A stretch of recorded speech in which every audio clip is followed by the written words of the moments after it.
Introducing the suspect.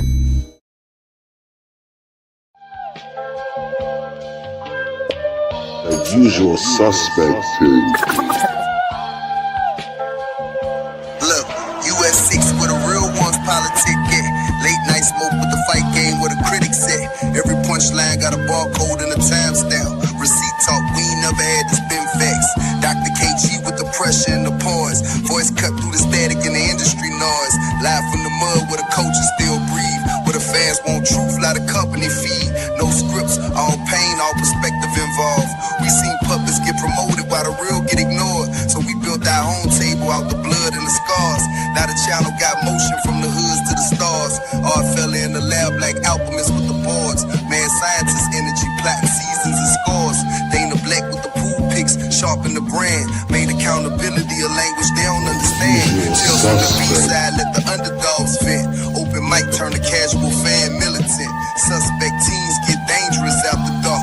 When them uncomfortable truths start hitting the heart. We ain't ESPN polished, we the alleyway version. Where the dialogue raw and the smoke got substance. Fight previews, recaps, community ties. Call-ins from the people, let the real ones decide. Boxing, culture, entertainment all blend. Soul loops, dusty drums, street sermons and sins. This ain't just content, it's survival and code. Built for the fans, tired of narratives getting controlled. So subscribe if you came for the authenticity. Where opinions got facts and the passion got history. US6, yeah, the movement's still growing. It's a usual suspect team, and the whole world knows.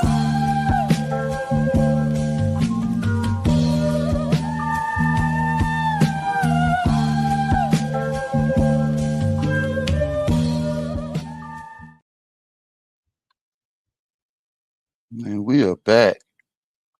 We are back. Welcome. Welcome. This is the US6 Sports and Entertainment Hub. Open mic. The lounge is officially open. I'm your boy KG. And to my left or to your right or your left, you know what I'm saying, it's my damn homeboy, your favorite yet your most hated. Jay Steele's the eye fella. What's up with you, man? What to do? What you saying? What a guan. Look here, this ain't your polished panel, your scripted debate. These are these raw lines, raw voices, raw opinions, straight from the boxing trenches, KG. I mean, step on stage and grab that mic, and you'll get your time to talk. That uncut, unfiltered, and unapologetic. Break down the fight, call out the BS, cape for your favorite fighter. You know what I mean? Shit on your favorite purse bid. It's your mic, but understand, as hosts and as quote unquote moderators, we have the right to straight up bring smoke to your air intake. In the dig. So if you scared, stay in the chat, stay in the comment section. But if you ready, step on stage. Y'all got 2 topics to pick from. You know what I mean? 2 topics to pick from. We don't serve swine over here, so please don't hog that mic. Exactly. Well, and for those of y'all that want to come on stage and grab the mic and spit your game, talk your shit, understand, we do it one at a time. We try to shy away from the back and forth panels and battles. This is open mic, in a dig. So if you pull up, understand you might be backstage for a little bit before we get to you. But once again, to all my peoples that are gonna be spitting game, it's a 2-topic max. You know, dig? A 2-topic max.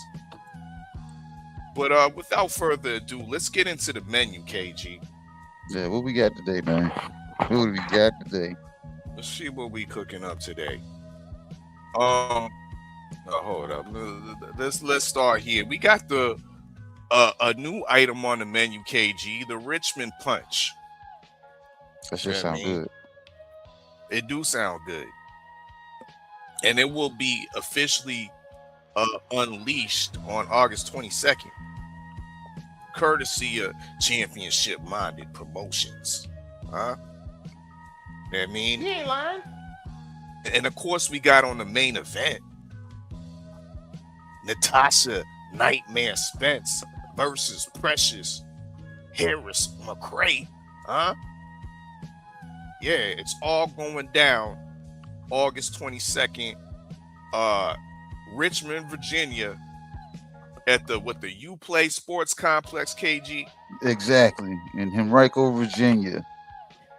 That's how you say it, Henrico. I keep on saying Henrico. That's what a lot of people say, and that's how like people here, we know those people are not from here, because when we say Henrico, when we hear that, we like, yep, no, it's Henrico. That's what's up. You know what I mean? Henrico, VA. It's going down August 22nd. Tickets are available once again on championshipminded.com. And you can also stream the fight live. You know what I mean? Stream the fight live. Pay-per-view. It's only $25, KG. Yeah, I know, that ain't bad. That's cheaper than a lot of other pay-per-views. They want to charge you $79.95 and the blood of your firstborn. You know what I'm saying? So I ain't mad at $25. $25. It's an 8-fight card. You're getting 2 championship fights. Shout out Henry Stewart, the up-and-coming Canadian cruiserweight champion, World Boxing Federation champion. He's going up against his stiffest test in Francisco Rivas, I believe. So, yeah. We also got Glenn DeZern on the card. Yeah, Glenn DeZern. Huh? Franchon's husband. Glenn DeZern making his goddamn return. Yeah, bars. So, hey, our fella, you see, Virginia got love for Canada, man. That's why I invited you down, man. I said, man, my guy from Canada, come on down, man. You know what I'm saying? You're more than welcome. More than welcome. You know what I'm saying? Indeed, yeah. The little time I was in VA, I was loving it. Mm-hmm. I was loving it, and to be honest, there was a lot of similarities. You know what I mean? Yeah. So it was natural being down there. That's what's up, man. But I definitely look forward to being up in the mix. You know what I mean? 2 up, 2 down, August 22nd. But yeah, Richmond Punch is definitely on the menu, KG. We also got this gonna be, I think, a big one. A lot of people gonna be ordering this. Yeah. Again, it's a 2-topic max. The Keyshawn Nuggets are back on the menu, and deservedly so, KG. Yeah. Deservedly so. Of course, maybe you can break the news, because it actually was new to me. I've been busy all day. You know what I mean? And I really didn't even get a chance to hear the breaking news of the outcome. I was expecting to hear that Keyshawn had signed on the dotted line and the ink did not dry. But please update me as well as the people, all the people listening, you know what I mean, around the world, of what's gone down with Keyshawn. It was received formally written notice from Josh Dubin, identified as authorized legal representative of Keyshawn Davis. Davis would not accept the 25% purse split awarded through the purse bid. Davis will not participate in the ordered WBO welterweight championship fight against Devin Haney. The matter is being referred to the WBO Championship Committee and Ratings Committee for the appropriate ruling. So, with that being said, someone on the Davis behalf, whether it was Keyshawn Davis, the suits, let me clarify that, not the top ranked suits, but the suits that deal directly with Keyshawn. Somebody saw it it best fitting to duck this fight. So, me as a Virginian, you know what I'm saying? It's like I had my bias, of course, you know what I'm saying? I was like, I wanted this fight, and Keyshawn is damn prepared for this fight, and Keyshawn, you know what I'm saying, is game for this fight. But with all that being said, that is me speaking. I can't speak for the decision makers or what, you know what I'm saying, what was up or down on their behalf for them to come to the conclusion that they pulled out of this fight. So it's heartbreaking. And I'm still waiting on to get the actual full spill out, you know what I'm saying, from the Davis side, because it's your side, my side, and you know what I'm saying, what it really is. So we heard WBO, and we didn't heard, you know what I'm saying, we seen the Haneys posting and putting the shit out. So I still want to hear it, even though, you know what I'm saying, the shit is true. Because I didn't I didn't believe shit when I first seen Mike Cappinger put it out. I was like, I need to see WBO say something or announce a new mandatory opponent or something. And lo and behold, I stumbled upon the WBO, you know what I'm saying, official paperwork before we hit this damn red button. You know what I'm saying? So that's why you guys are getting it fresh directly from the WBO. So, yeah, that's where we are.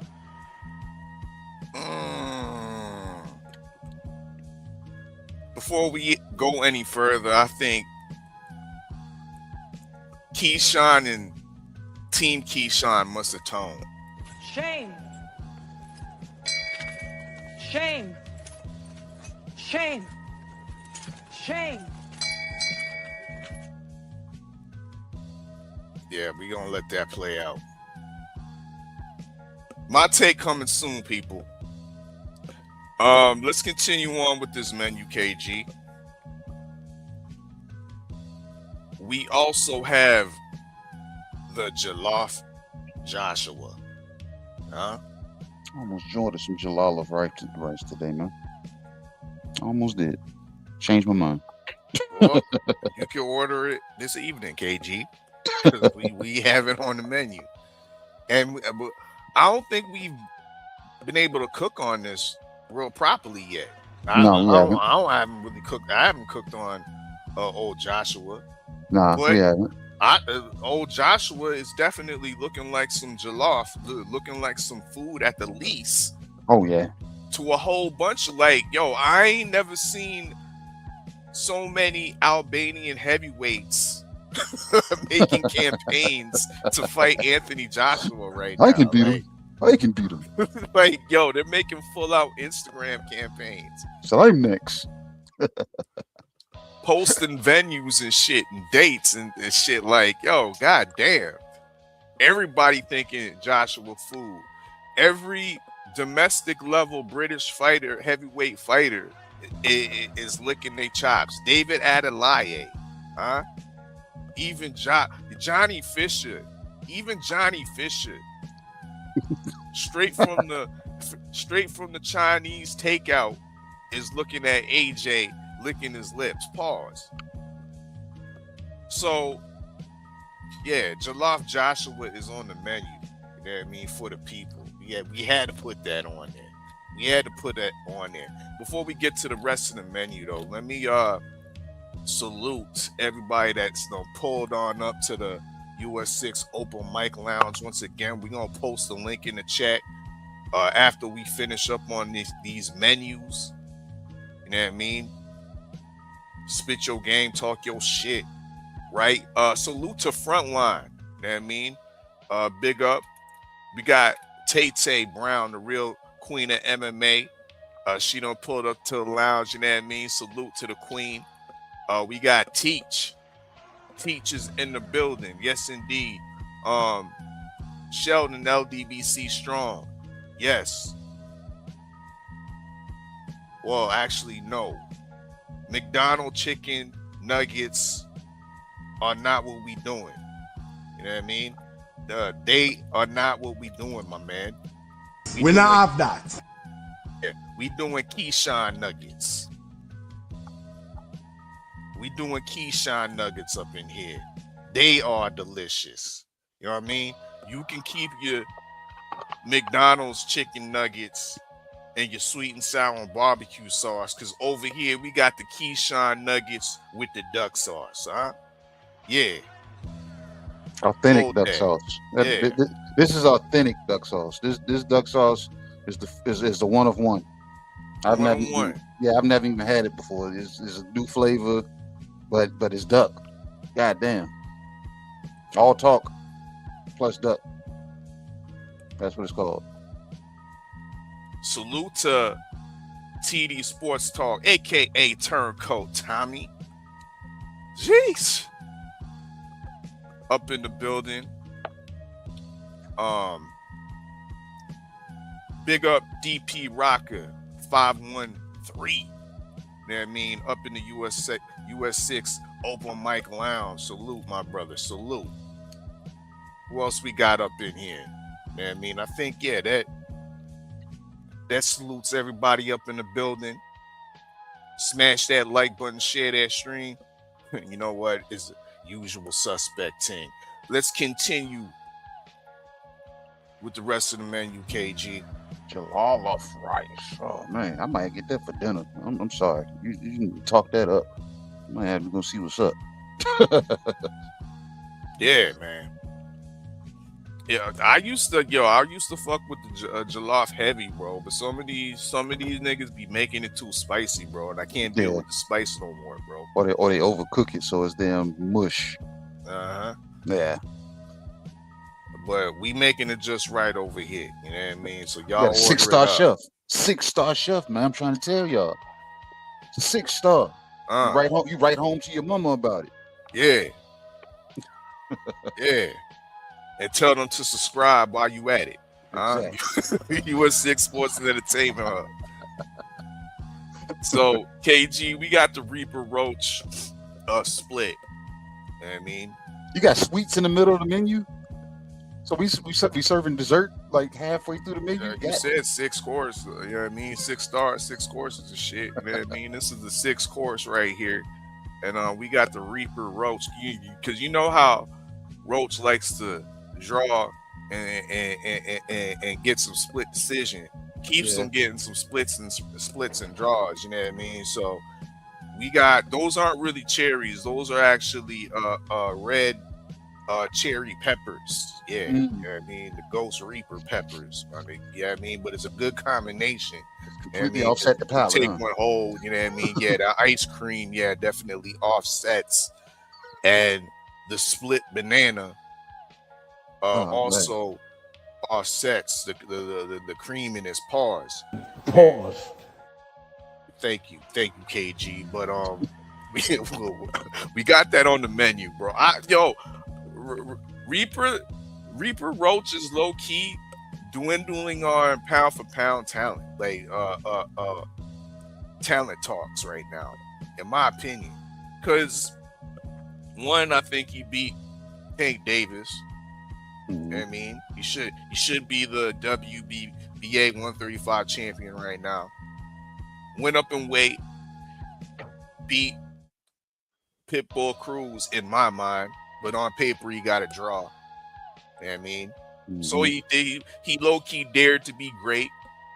Once again, moved up in weight, got the undeserved draw, and now he's fighting, going back down to 135 for the WBC belt, the Booger belt, and fighting a formidable challenger in William Zepeda, who I think he'll handle.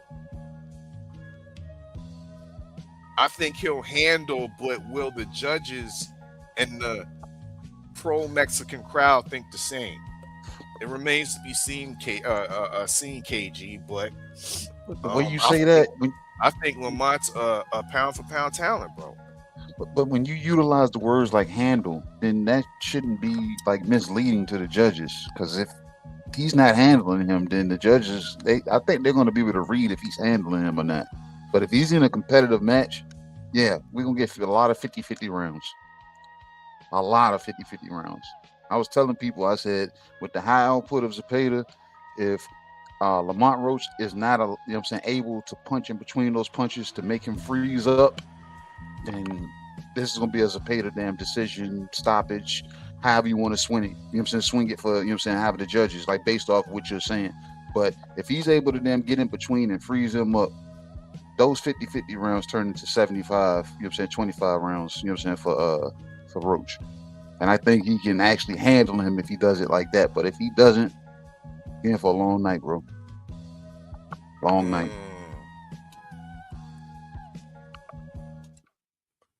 Also within the Reaper split, those candies right there are actually little bullets. Yeah. They the bullets from Quick Draw. Oh man, he dropped Quick the Draw shells. Randall. Bang, bang. Bang, bang. Yeah. Going down on the undercard, y'all. Once again, this is live on the zone tomorrow night. It's a decent card, KG. Ray Murataya is in action against the perennial title challenger Robson Conceição, aka Pharaoh Williams, aka shake my manager's hand because he keep getting me title fights. You know what I'm saying? I want to shake that man's hand, goddamn. I want, hey, how do you do it? How do you do it? Right. Or get him for Keyshawn. I mean, and maybe we might get a fight. Also, once again, also on that undercard will be featured our boy Quentin Quick Draw Randall facing a dangerous test, KG. In my estimation, Raul Curiel, rising contender on the precipice, definitely on the precipice of a title shot. Undefeated. I believe his only draw came up against, was it Alexis Roca? He might have drew with, but it was one of those terrible decisions type of situations. But yeah, Raul Curiel can fight. So the Quick Draw's in there with a dangerous assignment, but his activity is what? He's fought now 3 times in the last 3 to 4 months. Clean fighter. Will be featured tomorrow, you know what I mean? So yeah, we all in support of Quick Draw Randall. You know what I mean? Cleaning up old Raul Curiel. So yeah, if y'all want to talk about this fighter, big up Texas, you know what I mean? All my Texas people, yeah, pull on up, you know what I mean? Grab the mic and start the cape and start the campaigning before I got Quick Draw that's fighting tomorrow against Raul Curiel. Hey, is Quick Draw, you know what I'm saying, Quentin Randall becoming the standard of how active a fighter should be? Is this his 4th fight this year? Yes. 3rd fight. You see what I'm saying? Is he you know what I'm saying? And then he's doing triple duty. Well, quadruple duty. The man is fighting often. He's a co-host of the Agnew podcast. The man put work. He puts work in on his own time, and then me watching his story. He's an avid, active, inclusive father. You know what I'm saying? So is Quentin Randall damn rewriting the standard of what an active fighter should look like? He must get saluted. Yeah.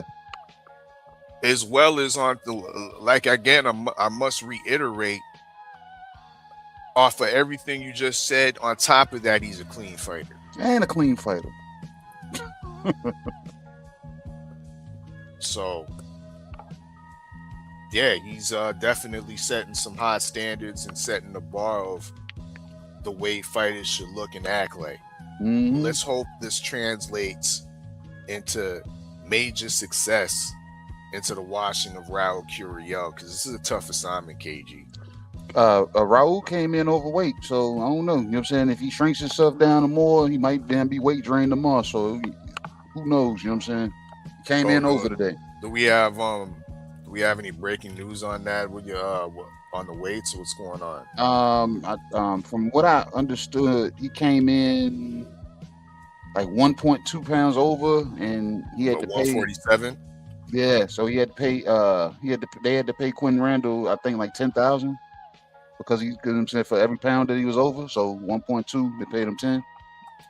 So the fight's still on though. Yeah, it's still on. You know what I'm saying? There's nothing in jeopardy. It's just the fact that the A side missed weight.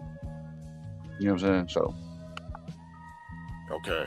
Yeah, so hopefully that plays a part. You know what I'm saying? In Quentin Randall, you know what I'm saying, has, you know what I'm saying, a higher, you know what I'm saying, chance of swinging his B side name into the A side category.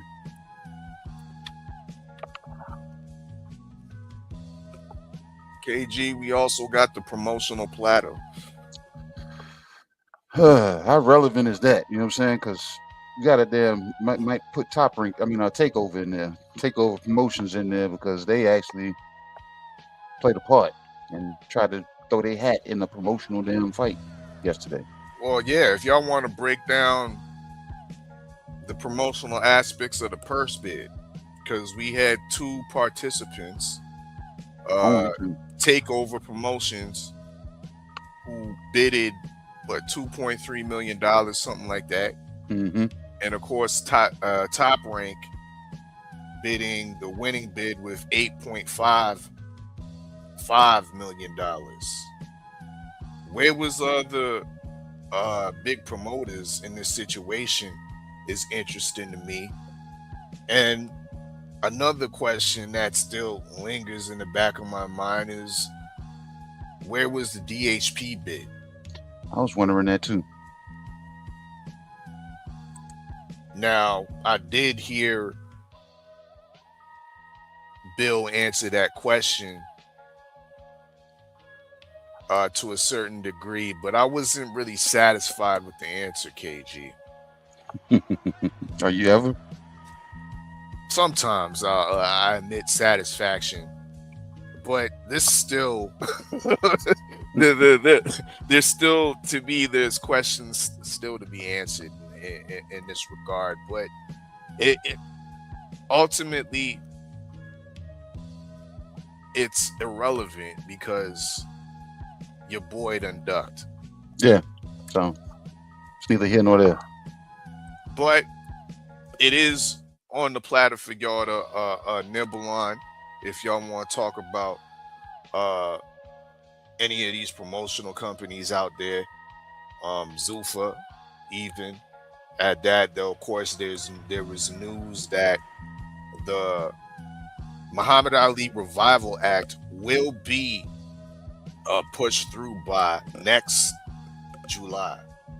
They said they're gonna rename it or something. I think that's the one win that Nico Ali is really standing on. That they're gonna change the actual. He don't want to say Muhammad Ali. Yeah, but I'm like, bro, when I was hearing these conversations with Nico, bro, I'm hearing him, and when Zuffa invited him to their platform, I'm listening to him. I'm like, he can't keep up with this conversation. I'm like, this guy is pretty much giving him details, and Nico is like inserting. He's not really, you know what I'm saying, like providing any substance to the conversation. And then I heard him, he was doing a video interview with somebody, and they were asking him, you know what I'm saying, similar questions and asking him if he was getting anything resolved, anything. And it's like he can't keep up. It's like he's not providing real substance. You know, when, you know what I'm saying, somebody that says there's like ears to the, you know what I'm saying, ears to the ground, boots on the ground, when it comes to a situation like this, you're going to these Congress meetings, you're being in the present when these conversations are being held. What are you bringing out of there, nigga? You need to be taking a tape recorder or something so you can actually then bring substance with you, because it's like, I don't think it's all completely sticking, because he comes out and he can't keep up with these conversations when you're supposed to be like the lone damn advocate of trying to damn get this changed. So I'm lost when I hear Nico speaks on this situation. I think he's the wrong representation. Just because you got the Ali name doesn't mean you should be trying to step up and get something changed when you don't hold a candle in these rooms. You just say my grandfather. All facts. All facts. all the representatives of the old guard have been useless, in my opinion. Mm-hmm. A useless representation of holding on to the old tradition. You got, once again, Nico, based off of the holding on to the name. And then you have Oscar De La Hoya, that's done a piss poor job of representing his side. Mm-hmm. You know what I mean? So, once again, that is on the platter, y'all. We also got the Zone Cow Zone. If y'all want to order up that, the Zone's been definitely putting out some good product, boxing product out there lately. I also heard, on a tangent, the Zone now will be having NBA basketball What? next season, so that definitely might help with subscribership and retention. So this the Zone Cow Zone now with T.O. and Debo. We know for a fact that T.O. is an ingredient. Has the Zone like made it clear that the Debo ingredient was, you know what I'm saying, added? They have not, KG. You haven't seen anything on that? Because I haven't. No, they actually they have not, but I'm hearing the announcement is incoming. Incoming? Where'd you hear that from? The Zone. The Zone said that? They said his name, or they just said we got a big deal, big breaking news? They implied that they have a big announcement. Okay. So put two and two together. But I think they was possibly delaying the announcement for the solidification of this fight, to package that as well. See what I'm saying, KG? Uh-huh. You announced that DHP is now directly aligned with the Zone, and with that you announced the next fight, which should have been Keyshawn Davis. That's why I think the holdup was. Yeah. Yeah. But so why was everybody else, like, you see how, you know what I'm saying, the news came out today and everybody got ahead of it, right? And was saying Keyshawn ducked, and shortly after came out to be true. But the Zone has not made a formal announcement on its own official channels confirming Devin Haney's multi-fight signing. The news has been widely reported, you know, by boxing journalists and media outlets, but the Zone itself has not yet issued the type of press release or social media campaign that accompanied some of these major signings.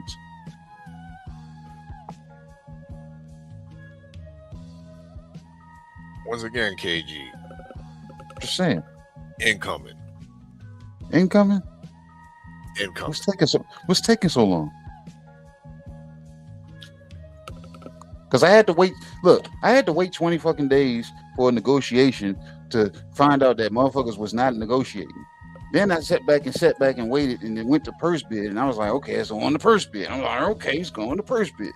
Then we get all the way down to 72 hours later into this damn purse bid, and not even 24 hours into, you know what I'm saying, the letting the WBO know, or the recognition of letting people know that I'm willing to take a fight. And you know what I'm saying, and then we find out that the people are pulling out. You see how fast that transpired? You know what I'm saying? But if you're saying you signed a big deal, the numbers are too damn big for not the world, let alone somebody from the Zone, to damn let that shit slip out the cracks and say, hey, 100 million and one, or it's 150. You see what I'm saying? Like, I'm just saying, the money is too big for it not to be spilled out, because everything else seems to leak out. I gotta pick myself. got you, homie. Listen. In this case, we're looking at with the purse bid and Top Rank's announcement of this fight. One thing that was key to me into knowing that this announcement with Devin Haney is incoming is that within Top Rank's announcement of the proposed Keyshawn Davis fight, they had DHP as co-promoters. DHP, not the zone. DHP. Okay, so they were gonna put some money up.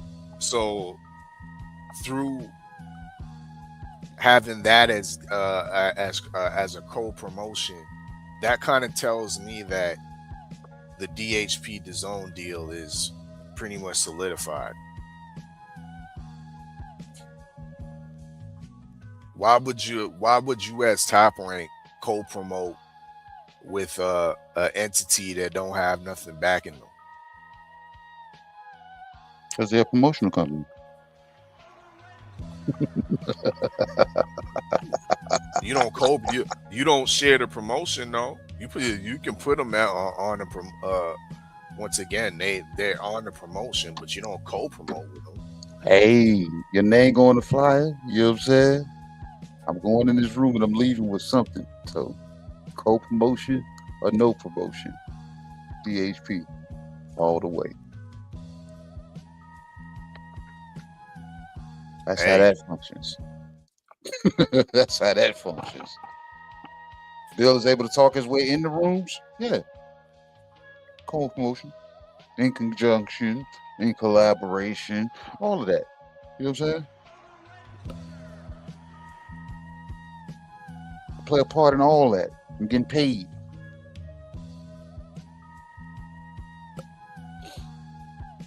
Well,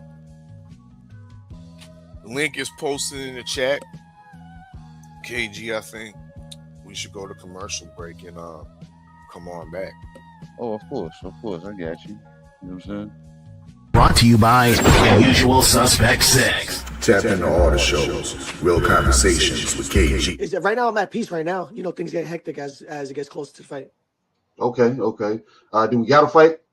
Yeah, I fight April 10th at the Prudential Center. Bullshitting on the Beltway with Supreme Beast Boxing. And now the co is the main event. So that's the way I look at it. That's my philosophy. Trill Thursdays and Usual Suspect Sundays with hard hits. I'm talking about it's really just about stacking this money, man. Getting on these singles, staying positive, you know what I'm saying? And putting it in their face by any means. Tales from the B-side with KG and TV. Needed to fill out additional paperwork to clarify. Yes, we did. Yes, we did. That is the paperwork that you see there. An open mic featuring you. You know, that was a close fight. You know, he got dropped a couple times, but I thought he out. We do not care. Wow. It's a usual suspect thing. Man, we are back. You know what I'm saying? The lounge is back, and the link is in the chat. It is pinned on 3 different platforms, so it should be no excuse why nobody can't get in tonight, unless the house is already packed. So, what you want to talk about in the meantime, between time? Let's order us some jollof. Here we go. Let's go and get to it, man. Yeah.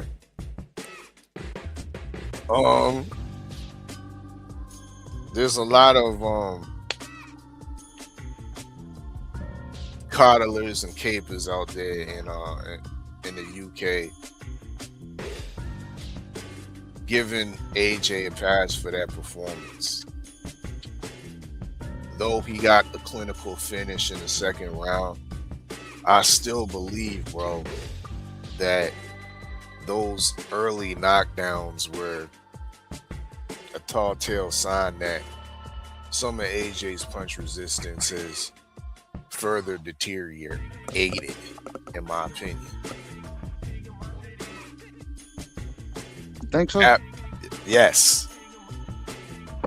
Or does damn Christian Pringle just hit that hard?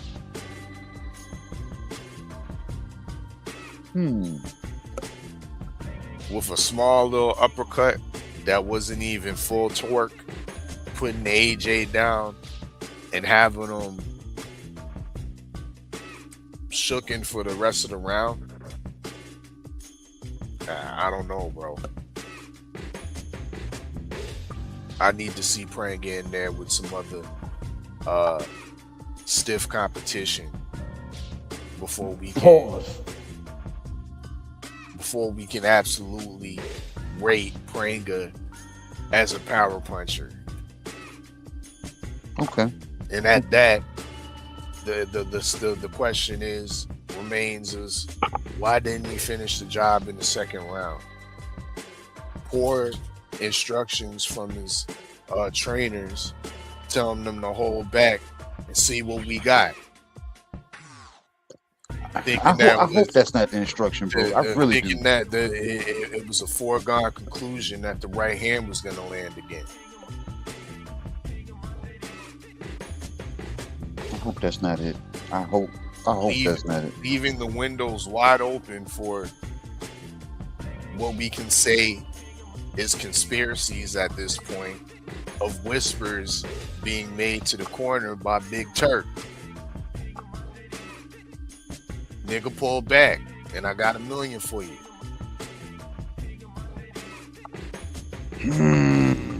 Now we got Eddie Hearn and we got AJ himself saying, yeah, I think Pranga's gonna, I think old Eddie's gonna sign Pranga.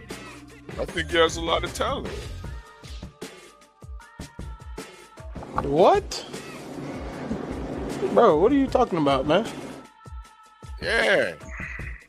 They're throwing Pranga a bone in this situation. So you saying Pranga is gonna be on the damn Tyson Fury, Anthony Joshua undercard?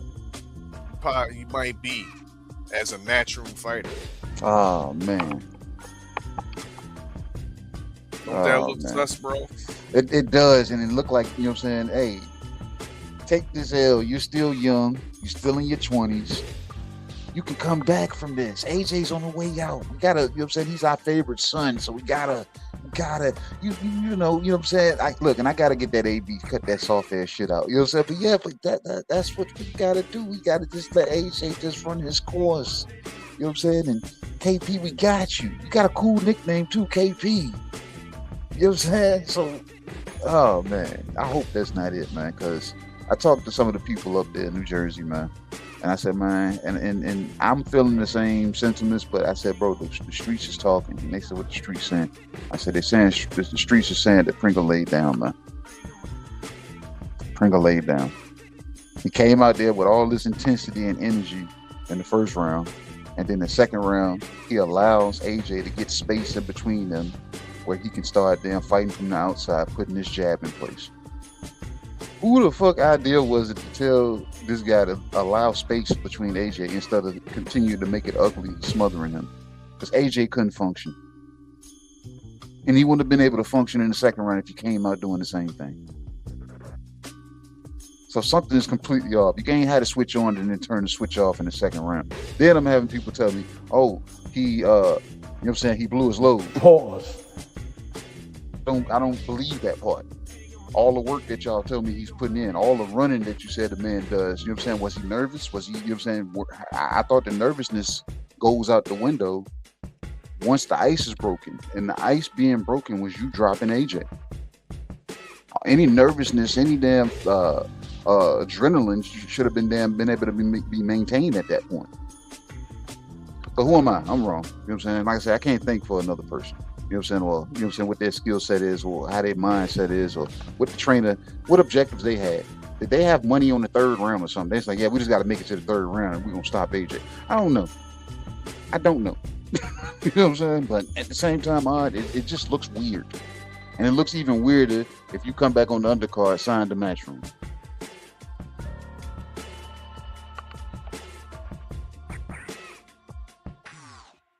How do you see that fight against Fury? Against AJ? Yeah.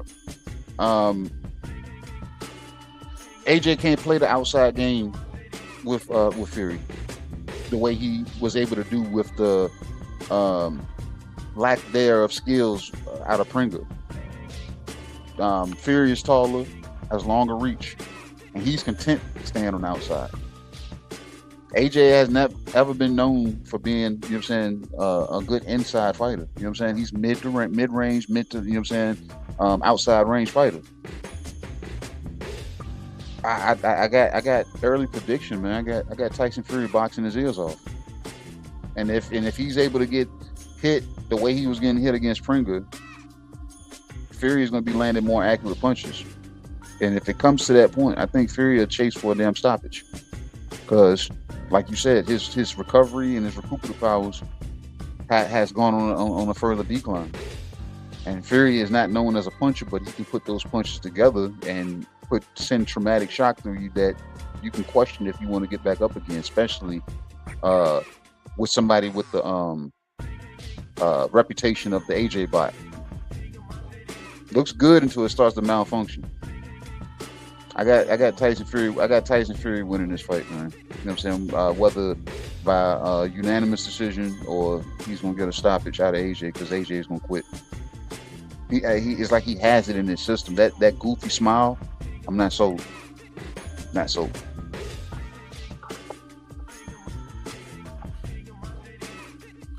Yeah, it doesn't bode well for AJ leading up into this fight, and I suggest he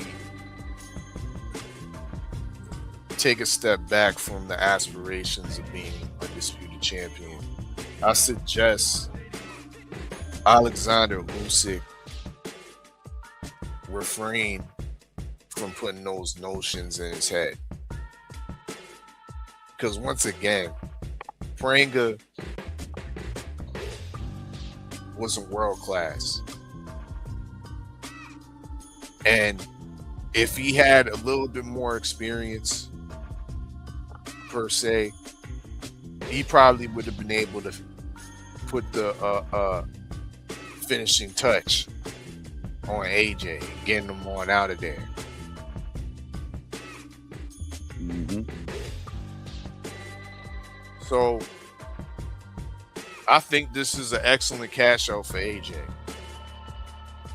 There's nothing bigger than a Wembley fight against your domestic arch nemesis.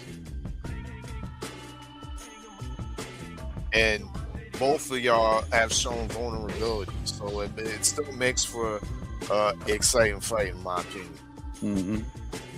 But to be honest, before I saw this Pringle fight, I thought it was more 50-50. But after watching the Pringle fight and having more questions about AJ's chin, because AJ in his prime was able to take punches from world-class punchers. Like, he didn't have his defense wasn't the most pristine throughout his prime. Mm-hmm. He was getting touched on occasions. He was getting touched by Joseph Parker. Mm-hmm. So seeing that, bro, yeah, I have to lean towards Tyson Fury, and I have to lean towards retirement for AJ after that, because you're going into dangerous territories with aspirations of trying to unify the division with all these young bucks that are in place right now. Like I said, I don't know where I said it at, but I don't even think he could win a British championship right now. Do you think he goes through and defeats Richard Yakpo? No, not right now. No, not right now. Richard, he has a different mentality now. You know what I'm saying? He's a bit more dangerous with the, you know what I'm saying, it's almost like I think Richard looks at it through the lines of, I'm up. I'm up. You know what I'm saying? They're talking about the new guard of heavyweights, and I ain't hearing a lot of people say my name. So Richard Reactful might have a chip on his shoulder. Yep. So I don't think AJ, you know what I'm saying? Like I said, I think he will come in determined. And I don't think he'll let up off the gas if he gets AJ hurt.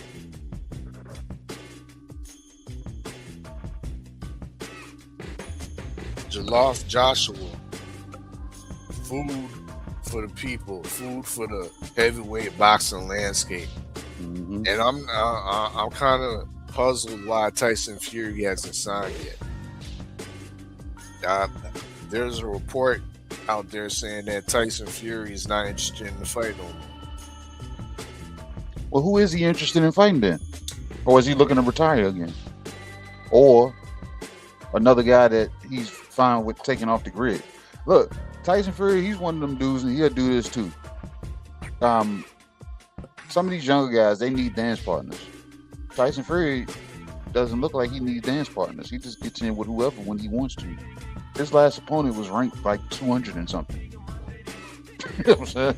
Yep. So I can see him not being quick to damn take this AJ fight and saying that it doesn't have the same luster to it, because he looks at it, I can make the same money fighting whoever. But I think the people of the UK deserve that fight. So he need to get his ass off his shoulders and make that fight happen, because people of the UK, they have been deserving of that fight for years. Indeed. Let's get into these order us up some Keyshawn nuggets right now, bro. Because really and truly, 2 fights ago, when Keyshawn destroyed Jermaine Ortiz, Mm-hmm. after he stopped Jermaine Ortiz, what did he do? He got on the mic and he called out who? Devin Haney. He gets the rematch in order to make a wrong right. Top Rank gets the Scope Arena. Mm-hmm. They go back to Norfolk, and he faces Pretty Boy Woo. What's his name? Nahir Albright. Nahir Albright, yeah. Cleans up Nahir Albright nicely. Decent crowd at the Scope Arena. What's it for? Yeah, it looked pretty good in there, man. You know what I'm saying? I was there, and like once the main event started, yeah, it won a bunch of smoke and mirrors. You know what I'm saying? It was a nice crowd in there. A nice crowd. Heavy viewership watching that fight as well. I would estimate. And what does he do after the fight? Who's he call out, KG? Calls out Devin Haney. Now, the WBO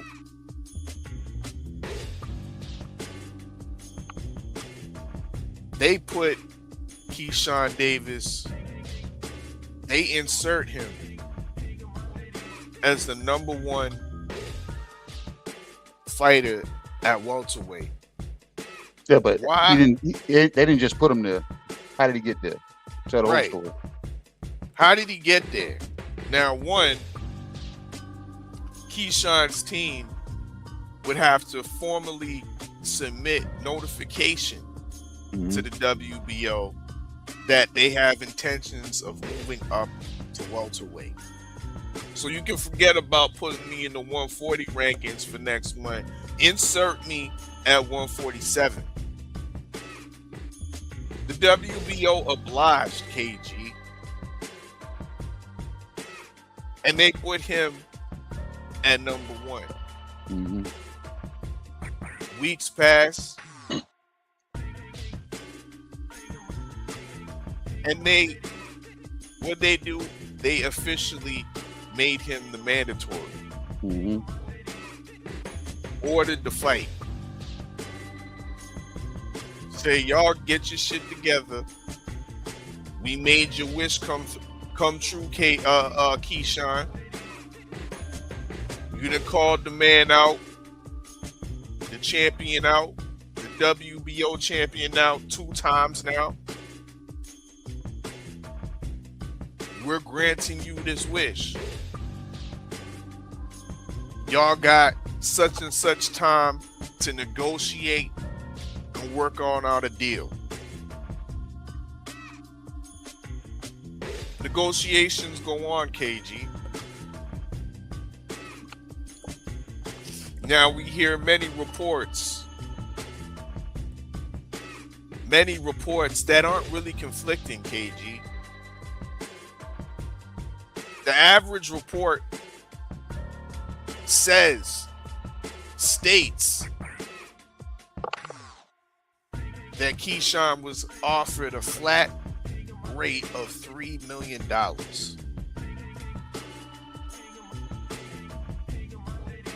Double of anything that he got paid before. More than what would come to fruition if it went to purse bid. Keyshawn turned it down. Or can we say Keyshawn and Keyshawn's team? Maybe Keyshawn's team advised Keyshawn to turn it down.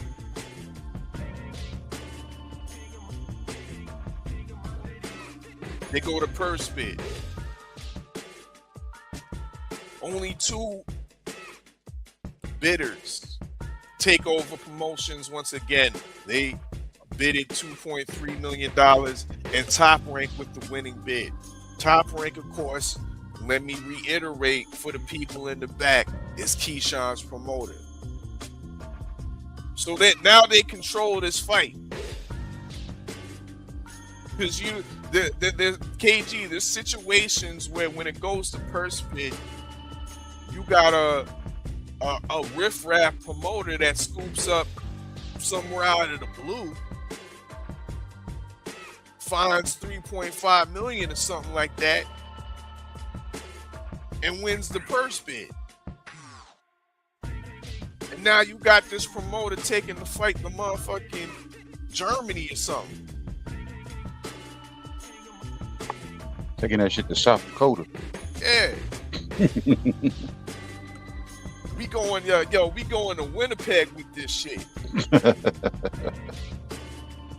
Top Rank made sure of that. They're like, nah. You know what I mean? They started. They didn't even have a lower bid. They started at 8.5, my nigga. So they was willing to go higher than that if needs be. So they came with 8.55 million. They got 3 venues proposed. Michelob Arena in Las Vegas, which Top Rank has heavy connections with. Barclays Center in Brooklyn. And State Farm Arena in Atlanta, which I love. For this level of fight,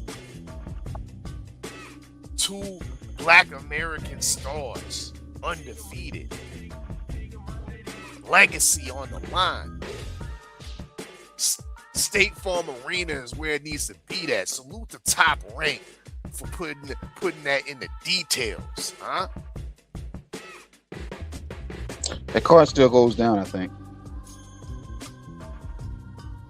And you know Brian Norman Jr. gonna be on the undercard, fighting somebody in high prestige in a serious welterweight matchup that might be looked upon as the winner of this fight fights the champion next, fights the winner of the main event next, type shit.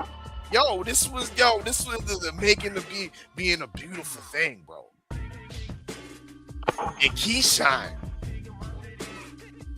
he had to turn into some nuggets with the duck sauce. Couldn't stand on his square after calling this man out publicly time after time. After formally showing his intentions of moving up to the welterweight division. After being granted and gifted a #1 ranking, even though he wasn't deserving of it, bro. Hasn't fought once at welterweight, my nigga. But we allowed it because we see what it is. This is a big fight. We see the skills that Keyshawn possesses. We know what type of time he's on when he's challenged. We see the pedigree that he's been built with. Huh? So we allowed it, my nigga. And for him to just find the pen with the driest ink and not sign the motherfucking contract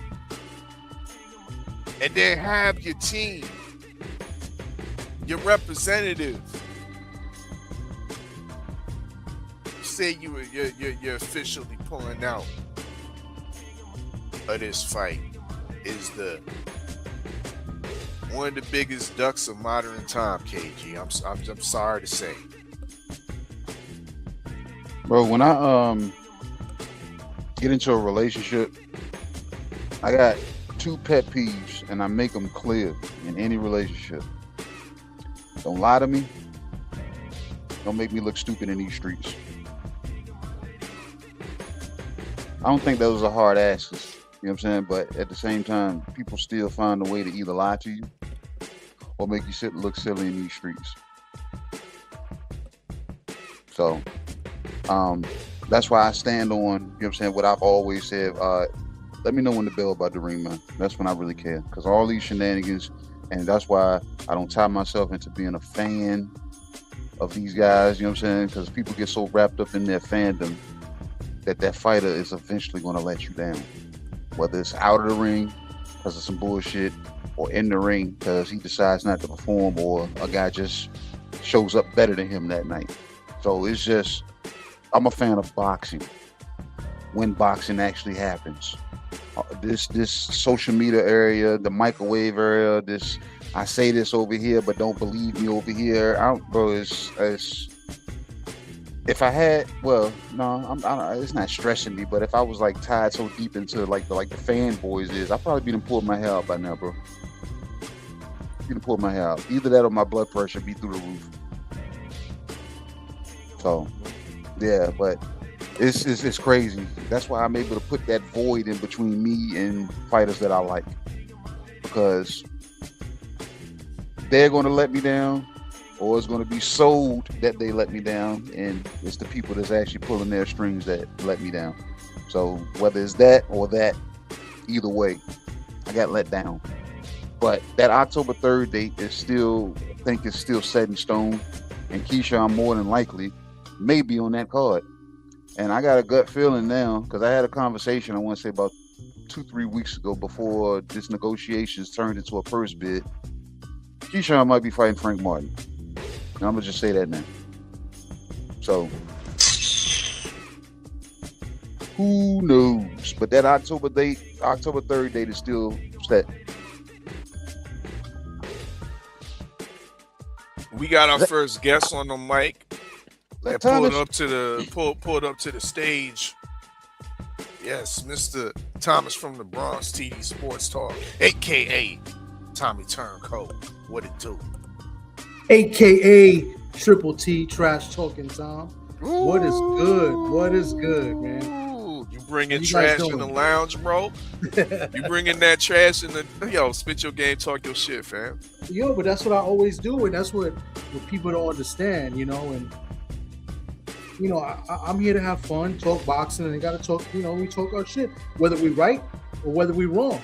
Whether we get proven right or proven wrong, you know what I'm saying? We gotta, listen, when we in the fight pool, you know what I'm saying? We give out, we get crows, right? We gotta eat crow every time we pick a loss. So, You know, sometimes you got to eat crow when you get a, you know, a talking point incorrect, or if you was wrong on your opinion.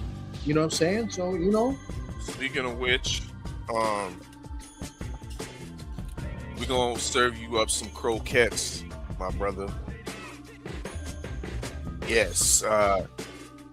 Don't think we've forgotten. You know what I mean, because you doing all these votes in the chat and shit. Huh? You know what I mean, and you was highly interested in what the league was feeling about this purse bid. And as a resident Devin Targaryen hater, huh? You voted that this purse bid wouldn't go no higher than what, 2.5 million? Is that correct?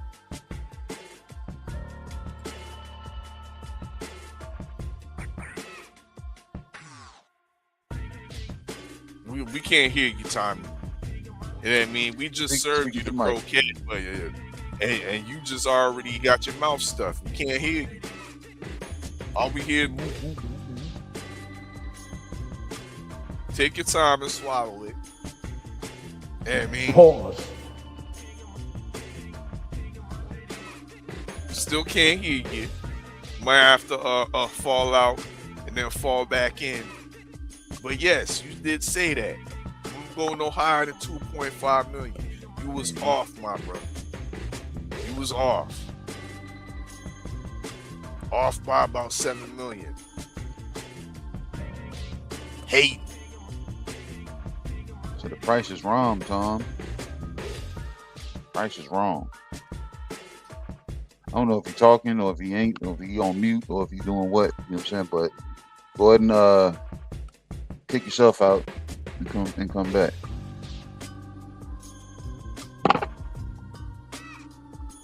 There you go. Yeah, man. But this, once again, it's looking like one of the biggest ducks in history. Yep. It's a duck with an acquired taste. Acquired taste. There go TD. Back. Oh. StreamYard acting up. It is. I had to restart my shit earlier on.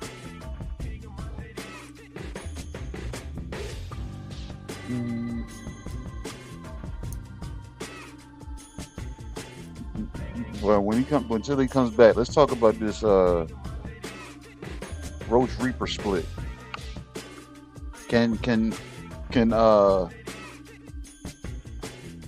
Lamont Roach deal with the 90 plus punches around? Can he deal with that? Like, what are your thoughts on that? How does he endure that? The same way I think Shakur Stevenson did with neat inside the pocket counterpunching, which will ultimately discourage Williams Zepeda from throwing his high activity hands. I think a lot of what Shakur was able to execute and neutralize Zepeda will be the blueprint for Lamont Roach, and he's able to do the same type of things. But does Lamont Roach have to stop Williams Zepeda or completely outclass him, being in front of probably a mainly Hispanic audience? He'll have to do more than he's done in previous fights to get more, not just the decision from the people, but from the decision from the judges as well. So it would help him to we need to see some blood first and foremost. You know what I mean? Cut this motherfucker up. batter and bruise this man. Make this man's face look like a look in disgust, right?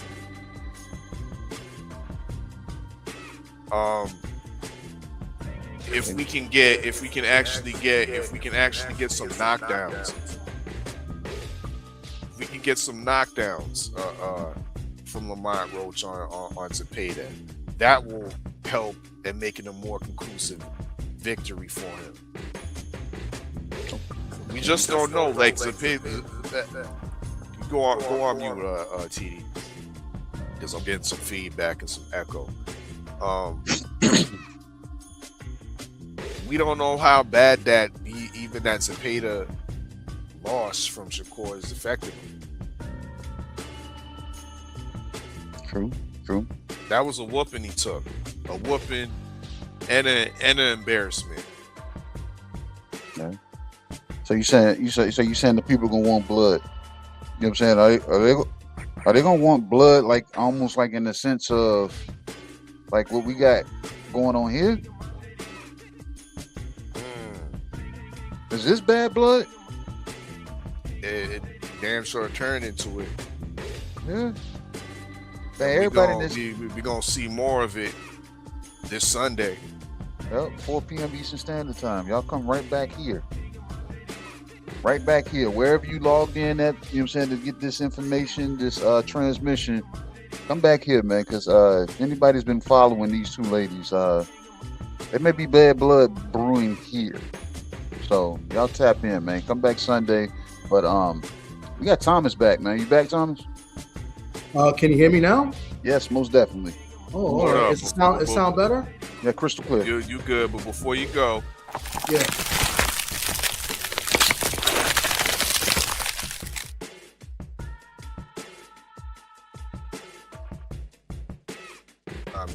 we see you, Marky Dan. Once again, it's one at a time. Let's get it. Yeah, man. I don't know if you heard me at all previously, but nope. I appreciate the crow, because I do deserve the crow. You know what I'm saying? Because I got something wrong, you know. But I'm still talking my shit, you know. And then that's what we need to continue doing.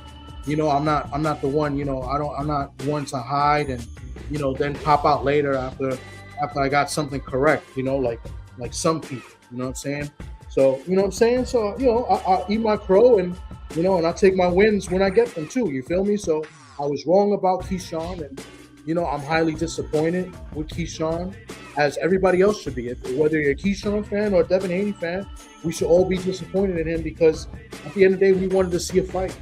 And I thought this was going to be a good competitive fight. No matter who you had winning, this was something, you know, a lot of people wanted to see. And this may go down as one of the biggest ducks in history.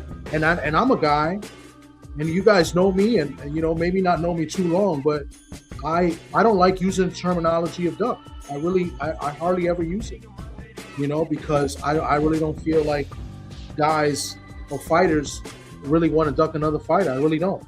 In this case, I feel similar, but the opportunity was there for Keyshawn, and for whatever reason that we probably would never know, he didn't take the fight, bro, and that's what it is. And you know, it's a shame, you know, and it hurts.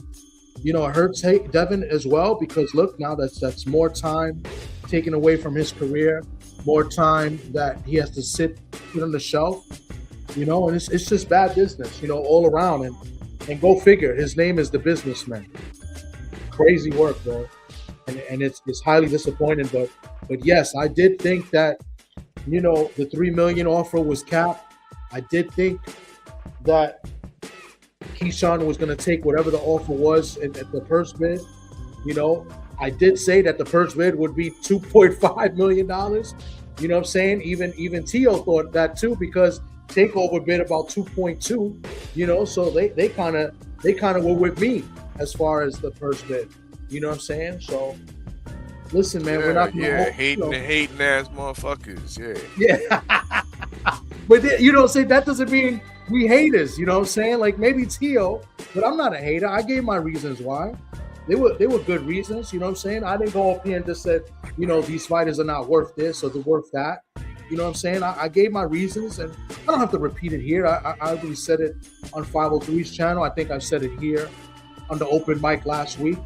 So listen, it is what it is. We got it wrong, and now we must move on. And you know, this is why I say never fall in love with a fighter. You know what I'm saying? And you know, if you're a Devin Haney fan, you know, all those Devin Haney fans are in love with Devin Haney. The core fan, all those fans are in love with Sugar. Eventually, a fighter's going to do something you're not going to like. And they're going to hurt your feelings. They're going to break your heart. You say, I don't wish that upon you. You know what I'm saying? But eventually it's going to happen. I'm a Keyshawn Davis fan. Was. You know, and you know, this is why you don't fall in love with a fighter. You can support them. You could cheer for them. But don't put on a cape for them. Because this is sometimes this is what happens, and then you end up looking bad as well. So that's why I wanted to come up in here, because you know I'm a real dude, I'm a real man, and listen, I you know I take L's with my wins and my W's with my losses. You know what I'm saying? And it's a loss for me because I predicted it wrong. My opinions were wrong. And now we move on, you feel me? And we got a good fight card this weekend, man. Let me tell you, this card is pretty good. We got the return of Charles Conwell. I'm pretty excited to see him back in action. Mr. Plateau. Yeah, man, I'm excited to see him, man. He's been out for over a year, you know? So this is a guy that a lot of people thought that he would be the super welterweight king at one point. Yeah, man, it's Mr. Plateau. Yeah.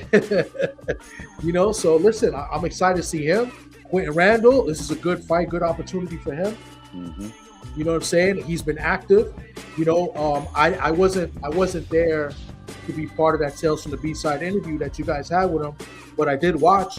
And I think one of the things he said was, you know, he was going to go in there and try to get more knockouts. Like that's not really what he does, but he's going to go in there and be more aggressive. And I think we've seen that in his last few fights. So I think this is the right guy for him. Hey Thomas, is he? I asked Arthur this earlier. Do you see somebody like Quentin Randall rewriting the standard of what an active fighter should look like? Yes, I do. I think fighters. I think there should be more of him. But the thing is, I'm sure he's not getting paid the bread that these other fighters are doing. And part of the reason why some of these fighters are not as active is, you know, they're getting generational, you know, paydays, generational wealth as paydays. You know what I'm saying? And but Quentin is moving. But Quentin is moving in the sense that if he was making $1 million a fight, he'll be knocking on $4 million right now. Yeah, looking at his, you know what I'm saying? So I don't think that the money is there saying, hey, stop. You know what I'm saying? Because it looked like he has a rhythm with him right now, and he's like, hey, I'm trying to be active. And then, like I was telling our fella, he's not just an active fighter. Damn, he's a host on the Active Podcast. He does work. He stated to keep the wheels turning. He's an active father, and then our fella down put the staple into the paper saying he's a clean fighter. So I'm like, is he writing the standard of what a active, clean fighter should really look like? I mean, yes. I mean, he is fighting. You know, I don't even think he's fighting 10 rounders. You know, but he's fighting. You know, he's fighting. I think he's fighting locally, like he's fighting in the state of Texas, right? And he's fighting. I don't know if he's fighting 8 rounders or 6 rounders. Well, I think 8 rounders. Huh? 8 rounders, and then he's on this actual broadcast. Who's running this card? Is this Golden Boy or who's this? I think it's This is Golden Boy the Zone once again on the Lamont Roach Williams to pay the undercard. Yeah. So he has 3 fights within the last year, right? He got a loss against Polanco. He was competitive in that fight. I thought Polanco did win the fight. You know, I thought it was competitive. You know, I was there live for that fight. And then he has 2 fights after that. This year, pretty much. I think I don't know. I think it was early this year, or was it a few months ago? Was it like he just fought like last month? Yeah, he just fought like last month. Yeah, he fought last month. Okay. So, and he's fighting a guy, and I think this guy, if I'm not mistaken, did he pull out of a fight before because of weight? I don't know, but he missed weight today too. Yeah, I know he missed. I saw that in the chat. He missed weight, but I thought he was supposed to have a rematch or a fight, and I think he pulled out because of weight, and they had to get a substitute, and then I think he fought again. I thought it might have been the end of last year. I don't know, but either way, you know, this guy's more known for the draw that he had with Alexis Rocha. So this is a good fight for Quentin. You know, and I like this fight for Quentin. I would like to see Quentin come in here and, if not get the stoppage, maybe drop this guy a couple times. I mean, this guy comes in and, you know, he's got some power. I think he's got like 15 knockouts or something like that out of his 17 wins. So, you know, this is a good fight for Quentin to put a stance. And, you know, if he wins this, I think he gets moved up in the rankings. And you never know. He might get a title shot, you know, either the end of this year or early next year. So, but this card is good, bro. I mean, I said Charles Conwell, Lamont Roach is taking on Zepeda. That's a good fight. Good matchup. Muratala's fighting, you know, the guy that gets every opportunity in the world, and Robson Casesau, who probably got naked pictures of somebody somewhere because he keeps getting these title shots. I mean, I don't think anybody's gotten more title shots off of losses than Casesau. But listen, but that's a competitive fight. So there's 4 good fights there. I don't know how else the undercard is, but this is a pretty good card, man. I'm excited for this. So, you know, with all the Keyshawn Davis and Devin Haney news going around, we got some real boxing this weekend. Last weekend, I wasn't really, you know, really satisfied with the fights. The Zuffa card, you know, Joshua, you know, Tingz, Errol Spence, you know, I wasn't really, you know, I think we'll get a better serving this weekend. You know what I'm saying? So I'm excited for it, and you know, let's move on. Let's move forward. You know what I'm saying? And as far as boxing is concerned, but of course, definitely wanted to come up and let everybody know that I am not a coward, and that, you know, I was wrong, and so be it. And I'll move on, and I'll still talk my shit. So I appreciate you guys for having me. I know Marky Dan's gonna come up and talk his shit, and he'll probably make fun of me as usual. But listen, life goes on. Appreciate you guys, and we'll talk soon. Appreciate you, Thomas. Indeed. TD Sports Talk. Y'all know what it is. And on the mic, who patiently waited. You know what I mean? Salute to Mr. Marky Dan. How you doing, brother? I'm doing well. Salutes to both of you fellas. What's Mr. up? What's KG, up? Mr. What's Odd that? Fella. I hope y'all are doing well yourselves on this nice evening. Shout out to Chop Cheese Boy, aka Tommy from the Bronx, aka Pastrami on Ride Bandit. You got a shorty in the car with you or something, Marky Dan? Why you trying to sound so smooth over there, man? You good? Well, I've partaken in some THC Oh, substances. I knew it was something. I'm very much relaxed. So, you got that good shit down there, goddamn, on the yeah, island. I think. Goddamn. You sound like, I hear what you're you talking got, about, bro. Yeah. You got some Jamaican brick weed or I sound something? like I got a light skin. I sound like I got a light skin voice on me, don't I? Yeah, and you got a light skinned big booty sitting next to you or something, goddamn it. Shit. I got you, what they call that? Binoid Premium. It's some Delta 9 gummies. They're beautiful. Oh, you on the gummies. Okay. Yeah. God damn, that shit. He smack cam like a motherfucker right there. Damn. Absolutely. Did you pay for it with the friendly 50s that you received? No, this is I mean, this has been paid for, but I'll say this. Where 503 lied at? I ain't heard from this guy. Where is he at? Oh, he told me he was going to send me a text. I ain't heard nothing since. Oh, you had to come to I ain't two of gonna the say he ducking suspects me. for five. You saying 5 ducking you? 503 ducking you? Oh my god. Okay, I ain't saying, man, ducking me was true. I ain't Just say you seeing ain't like heard that from him. I ain't seeing like a rush to make payment. That's all I'll say about that. He might have withdrawn his request. I ain't trying to hear that. He might have withdrawn his request. You know what I'm saying? He ain't hear from his representative? Nah, I ain't hear nothing. I'm trying to find out how I get my friend. No, not friendly. It's an extra friendly 50. After all that crap he was talking about. Man, Marky, you don't know what you're talking about. Earl Spence is different. Earl Spence would never lose to Tim Zoo. Earl Spence is special. Earl Spence beat Danny Garcia. Earl Spence did all this old other stuff. What? You ain't lying. I want that bread. I want that bread. Marky dead on that Delta 9. Want that I got you, homie. See, I took a friend. That's why Chop Cheese Tom is so lucky. It's so lucky that y'all got a one person for Mike Rule. I'm coming on here to really put speed on that. He had to pay in. Chop Cheese Tom had to pay me too. Yeah. Yeah, Chop Cheese boy. Yeah. Yeah. Hey, see, look. See, look. See, look. Thomas Friendly 50 wouldn't have been so bad if Pringa had completed the job, because Pringa would have paid us both 200 in there, like $42 a piece. You know what I'm saying? So, yeah, I think Thomas would have gladly paid you 50. Probably would have added tax to it too, because if Pringa had did what he was supposed to do. It's not about the money. It's about the nut dragging rights. That's what rights. It's about letting Chop Cheese boy know that he was wrong. I get way more enjoyment out of life doing that than having him send me $50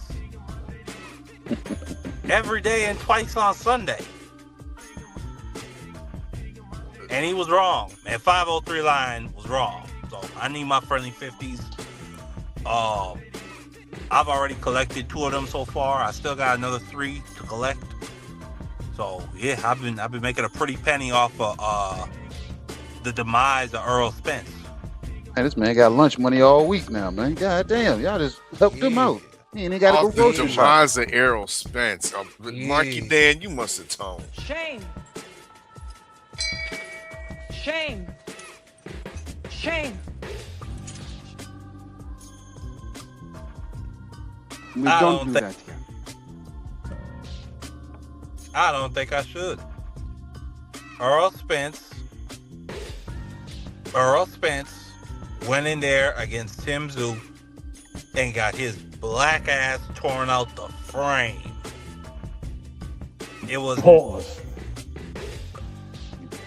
It was nasty.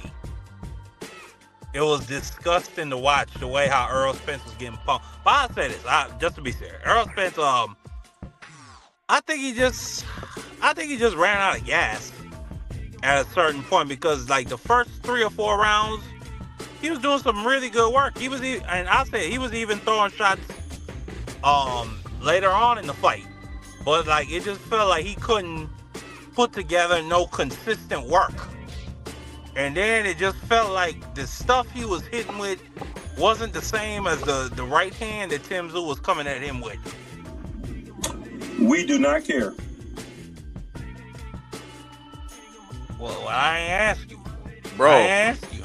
Bro. We not have that. What? The big fish and grits ain't on the menu, my brother. Oh, I didn't know that. My bad. You should have said that from the start. I apologize. Go ahead. What's the menu?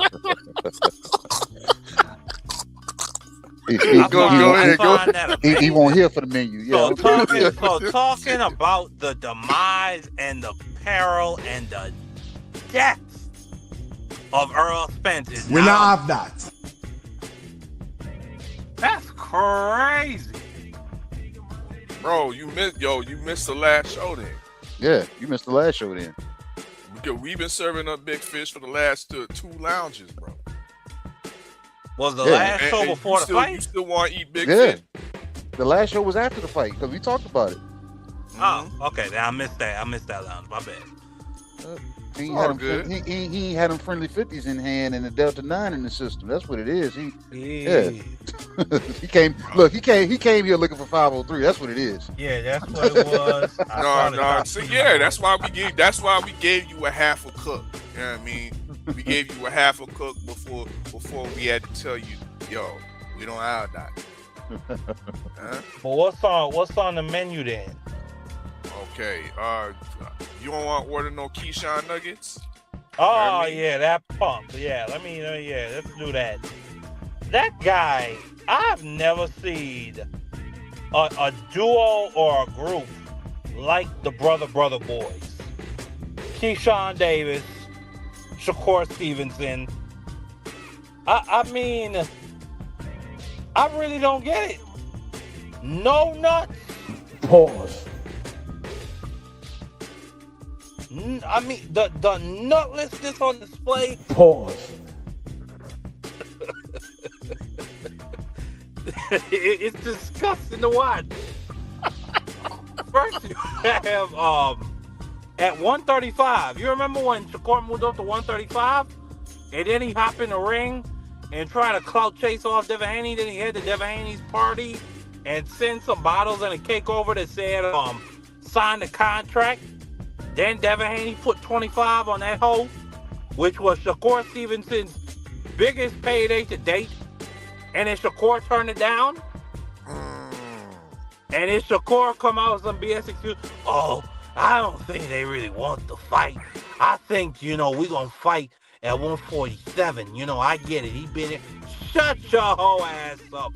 You clout chasing bum. Excuse me. He's not... They're not bums and they're not hoes. They'll put hands and feet on me. But the behavior, what they'll do, they'll put hands and feet on me if I ain't got that knife or if I ain't got that head smacker. But the behavior from these two men, like what Tommy said earlier, Keyshawn Davis's nickname is the businessman. And you do this. You do the BS against Dos Santos.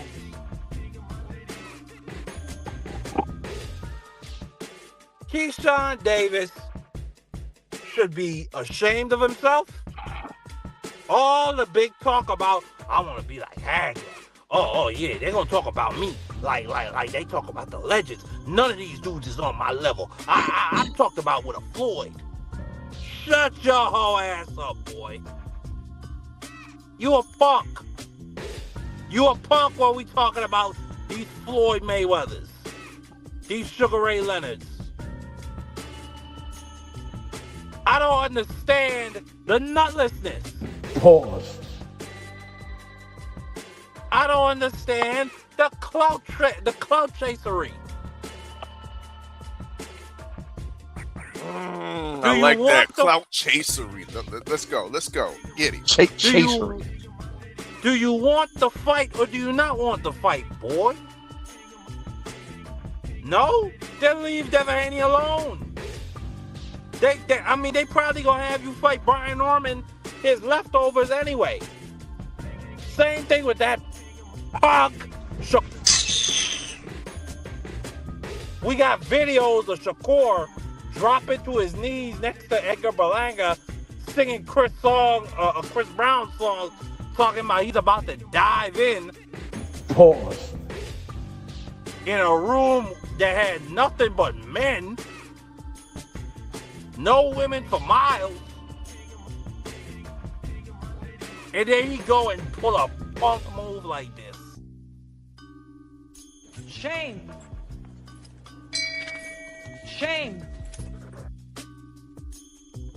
And when I talk about Shakur pulling a punk move, I'm talking about the whole 144 negotiations and BS. And then you remember what Shakur said? Because Dav was allegedly trying to negotiate with Tank. Devin Haney's scared. He's ducking Keyshawn. They don't want that smoke with Keyshawn. I bet Shakur's probably already tweeted. But I really want to see. Hey, I seen the tweet already. Contradict himself that much. Huh? I already seen the tweet. What'd you say? I already seen the tweet. Oh, what'd he say? Shakur has already tweeted. Have you seen it? What'd he say? Oh, show me. I'll send it to you when I see it again. You know what I'm saying? But he said, "What's up, Devin? Let's fight. The fight can be made." Man, Zuffa, you know what I'm saying? Zuffa is with it. We're with it. Let's make the fucking fight at 144 pounds. So, in the mix of calling Devin Haney out again, and he's saying that it can happen on Zuffa. Man, He that's said he's fighting Mark. Dana White's fine with it.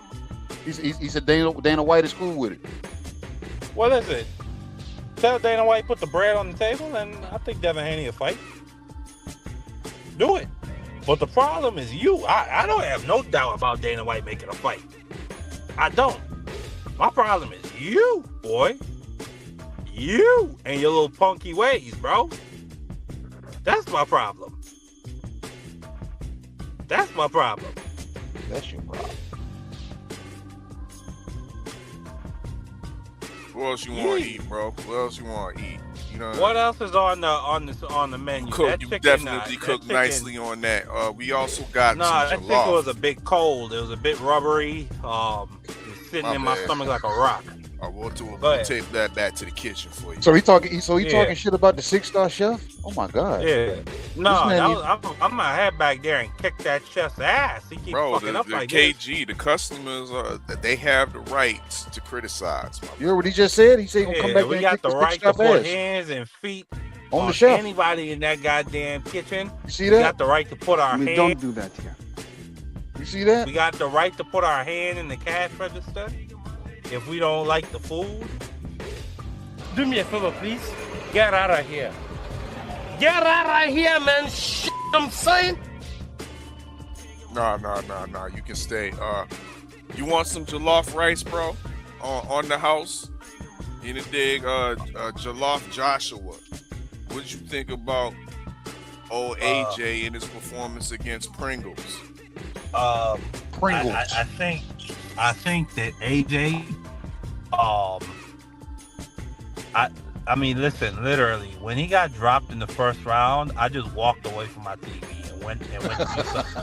Because I really thought Anthony Joshua was about to get put to sleep again, and I was just so, because I used to be a huge Joshua fan. I used to be Captain Joshua. What? Bro, what are you talking about, man? Hey, Marky Dan, can you say this? You were a fan of AJ because of his fundamental skills? No, I was a fan because he was knocking motherfuckers out. But I'm saying, he was fundamentally sound doing it. It wasn't like he was wild doing it. That's why I was a fan of AJ at one point in time. Because he was a fundamentally sound fighter that could punch. You know what I'm saying? So, all I knew was he was a big black man from the UK and he could put niggas. Like you fantasizing. Big black man. Whoa. You said that. Man. Don't whoa. Don't whoa. You no, said y'all watch too much porn. You said that. You said that. No, you but said I can't use the words big black and man big to black describe man. a big black man. You was fantasizing there. Yo, no, y'all the one your tone was deserving of the pause. My man. I just said a set of words and y'all took it somewhere completely different. Sound like you were looking up into the sky when you said it. Like he's a 6'7" man of African ancestry. Does that work for you niggas? That works. That works. Yeah, we understand that. Bunch of size pan. That's why I'll be. Bunch of chichi man. Chichi. That's the words we got for people like y'all on my island. But what I'll just say is, on the hold on. Oh yeah, AJ. Anthony Joshua will absolutely get fucked up something nasty and something savage by Tyson Fury whenever they have that fight. I sincerely pray for Anthony Joshua's family. Because I don't know if he comes out the same from that fight. And he's took some beatings in his life, in his career. That one right there, the way how Tyson Fury will just pepper him to death and just torment him, I think it could really cause a mental break. So I hope he has good people surrounding him, loving on him. Because the way how he's about to get smacked to death, I wouldn't wish that type of punishment on any man.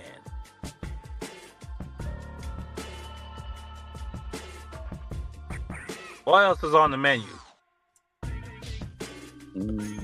We'll give you one more because you VIP in the dig. We got Absolutely. the Roach Reaper split. Of course, the good fight, great fight between Lamont Roach and William Zepeda is on tomorrow. The Zone. Of course, the return of Charles Conwell fighting, I believe, Paul Kroll. And we got oh man, this is a Quentin, bunch of Quick grass Draw and Randall bread you found bring fighting into my Raul Curiel. So it's definitely a decent undercard. But what's your thoughts on Lamont Roach? So some bread, butter, and some lettuce. That's what else you got for me on this menu here. It's terrible, but no.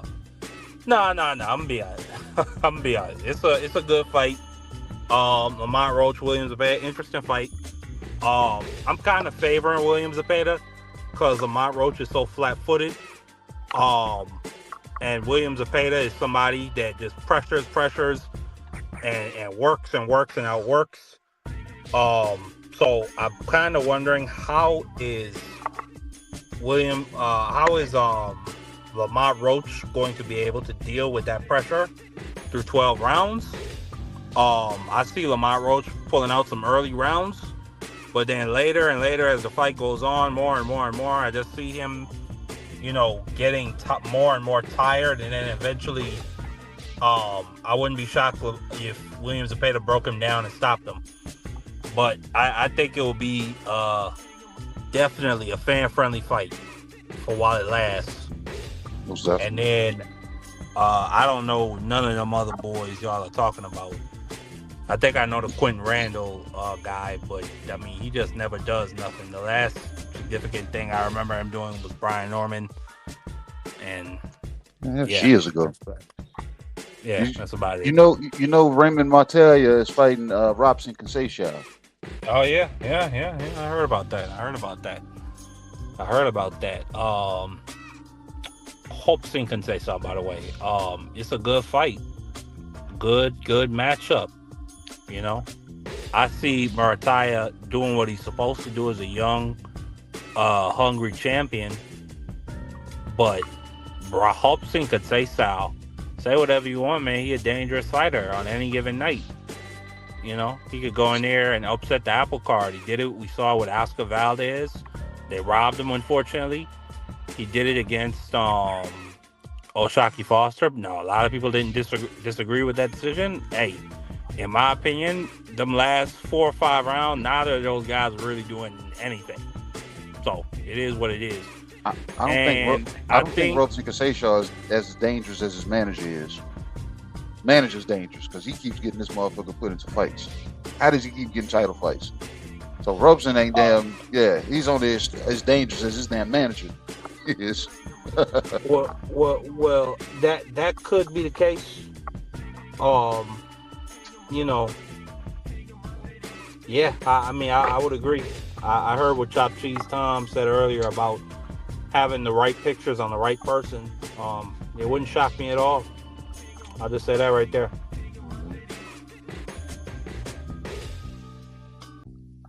All right, so that's all you got for me. That's the last serving.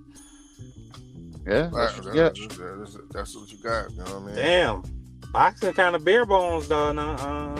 Kind of a little bare bones, man. This is pretty crazy. It's kind of a shame. Told you only showed up because you thought 503 was going to be here to get your friendly 50. You was coming here to gloat. He was coming to gloat. You know what I'm saying? He said, hey, give me all the drinks. He probably would have been in here drinking Rich and Punch the whole time, all right? If that was the case.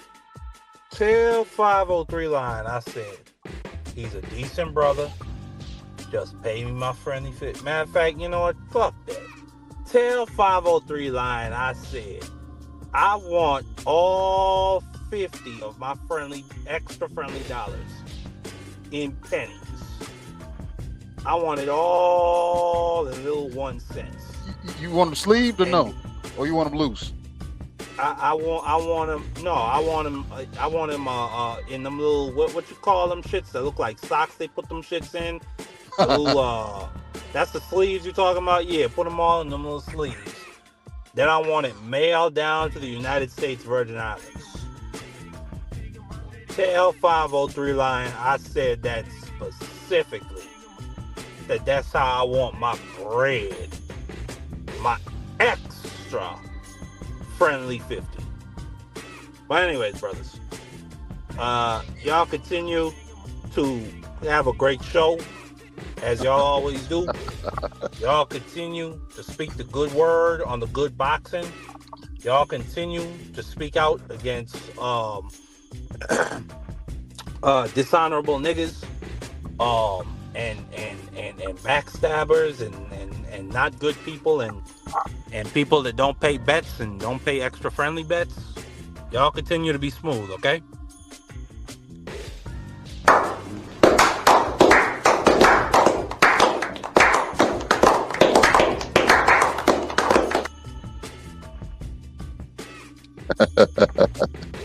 That's Marky Dan, man, Mr. Friendly 50 itself.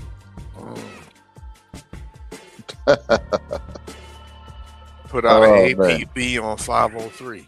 Damn. Where you at, 5? First party is gonna be sent out for you, man. They're gonna be like, where is he at? Why is he so? Look, Marky Dan is gonna turn into Bill Haney. He gonna say, hey, he's so silent. Why you so quiet? Where you at? Where you at? Yep, that's what's gonna happen. But it is what it is, man. You know what I'm saying? What you got, all right? You know what I'm saying? Because I don't see the people jumping for joy. Well, it's last call. Let me go get this ice out the tray. I'll be right back. I'm gonna move around a little bit. Oh man. But man, hey, per the usual, man. It's been a good night at the lounge for real. Good evening in the lounge. We had some unexpected news, and on top of that unexpected news, we actually found complete clarity in it.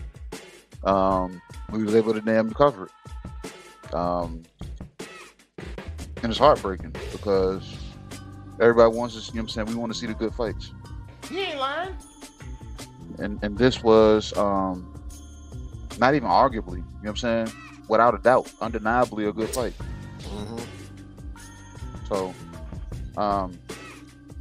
but like a true content creator should, you know what I'm saying, approach this on to the next. I'm not gonna sit back and dwell and keep rubbing somebody's face in the mud. You know what I'm saying? I'm like, hey, what's next? Because at the end of this day, Devin Haney now goes to 0-9 as far as making big fights. So for everybody that talk the shit, saying Keyshawn duck, Deshaun scared, he's this, that, and I told y'all ain't nobody fucking with Debo.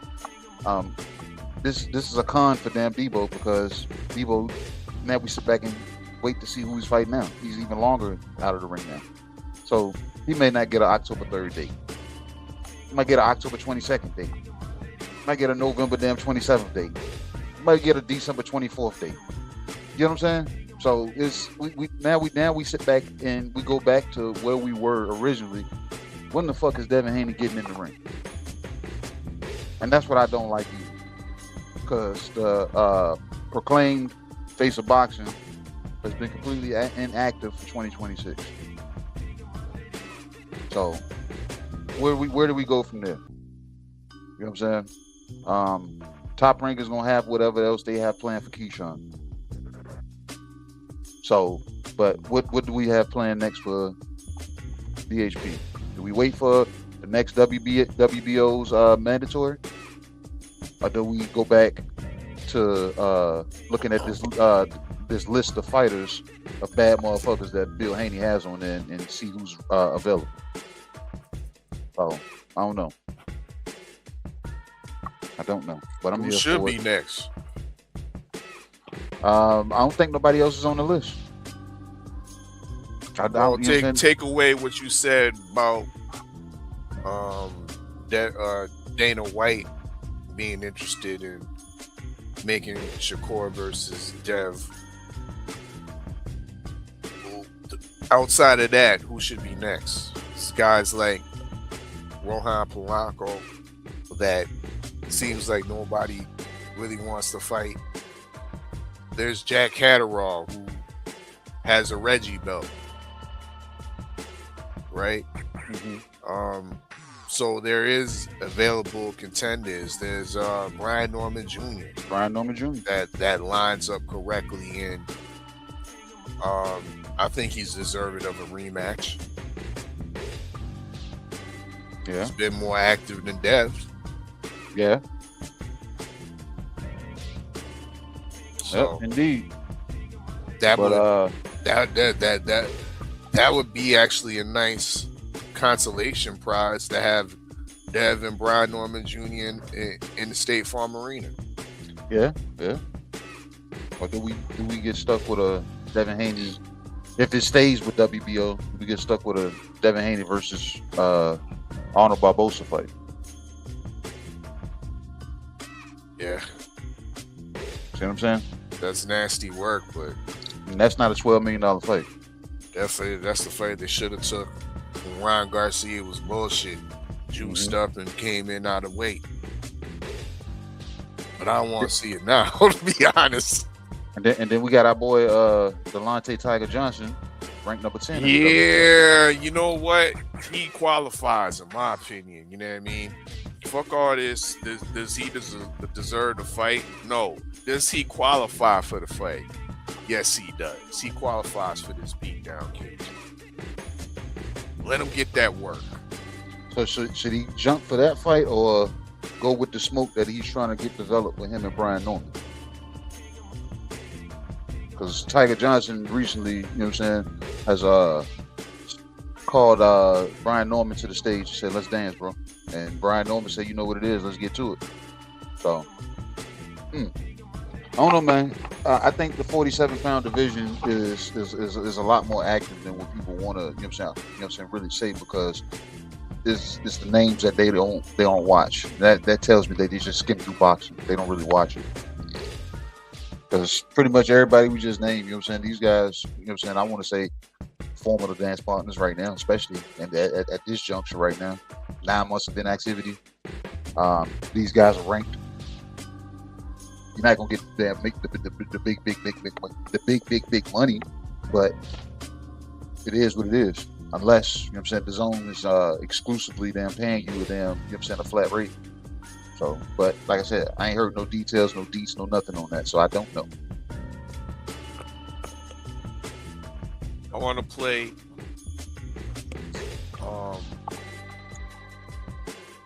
promoter, put my promoter hat on, and I would like to see Devin Haney, Tiger Johnson, main event, Brian Norman Jr. on the undercard. Keyshawn Davis froze out for the next year. Sorry, this has to happen because you've disappointed the boxing masses. Not understanding that you're doing this for the culture as well. But you're backing away from your word that you made public time and time again. Time to freeze this nigga out and let some other good brothers get into the limelight and get this work. So I would like to see that proposal in the essence of Top Rank still trying to make something of that October 3rd date. A lot of people were still invested going down to Atlanta to see Devin Haney and Keyshawn Davis. No, I was. I know I was. That was going to be an international fight. People from all different areas was going to converge to the ATL to watch that fight. Keyshawn fucked it up. But they can still make something of it. Might not be as big, but Dev versus Tiger is definitely interesting. There's some background, of course, with the scuffle that happened in New York. And Brian Norman Jr. gets the winner. Put him in there with some medium food, tune-up fight. Who? Brian Norman Jr. He just had a tune-up. Get another one. So you just saying just give him another tune-up fight? I mean, I said medium food. Who would be medium food right now at 47? Pacquiao? Because he's still ranked. He's still ranked. Pacquiao ain't gonna be on nobody's undercard though. Yeah, you right. You medium food. You know what? Medium food would be Blair Cobb. Oh man, where has Blair been? Like Blair Cobb needs some work. And then that'd be interesting because even if, you know what I'm saying, if Brian Norman is considering going to 54, then he just beat up a Philly fighter. So, I don't know, man. It's all about creating storylines, I guess. And not letting the content creators damn stir it into narrative-driven things that stop you from having thought-provoking thoughts.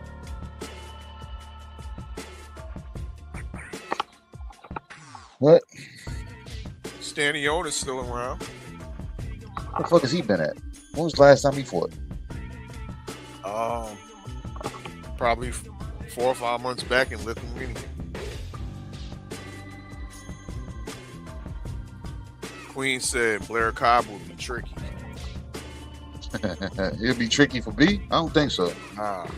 I don't think it'd be tricky for B. Cobb looked pretty on a t-shirt. Yeah.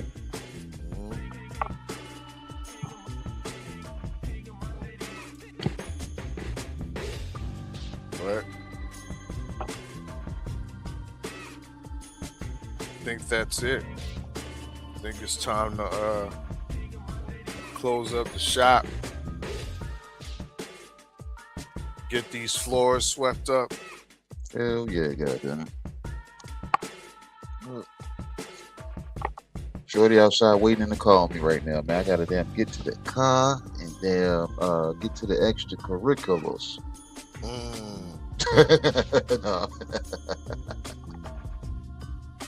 No. That's what's up. Oh man, but hey, shout out to everybody that pulled up. You know what I'm saying? Everybody that did hit the link, those that thought about hitting the link, those that will hit the link next time. It's been a good one. You know what I'm saying? It's been a pretty good meeting. I know you guys didn't come in and try out the Richmond Punch, maybe because you're not too familiar with it. But August 22nd, we got action here in Richmond, Virginia, out in the Henrico County at Uplay Sports Complex. Richmond Punch Out, championship-minded promotions, partnered with the US6 and various other sponsors. We will be in the house August 22nd. 8 fights. And the thing is, I think we lied. I think it might be 10 because we just added a fight. So, like I said, it's a good night of fights. If you're in the Richmond area, surrounding Virginia areas, pull up, come partake. And if you're not in the area, the fight will be streamed on millions.com, on payperview.com. Follow anything US6 and you will be linked with that information, or follow me and you'll be linked with that information. August 22nd, main event, Natasha the Nightmare Spence and Precious Pressure Harris McCray. They throw down for the WBA international title. And what we got Sunday, August 2nd, 4 p.m. Eastern Standard Time, the official face-off, Real Conversations with KG, right here on US6 Sports and Entertainment Hub. Natasha Spence is going to be to my right. Precious Harris McCray is going to be to my left. And I'll be locked dead set in the middle of these ladies, and I'm going to be throwing things out there that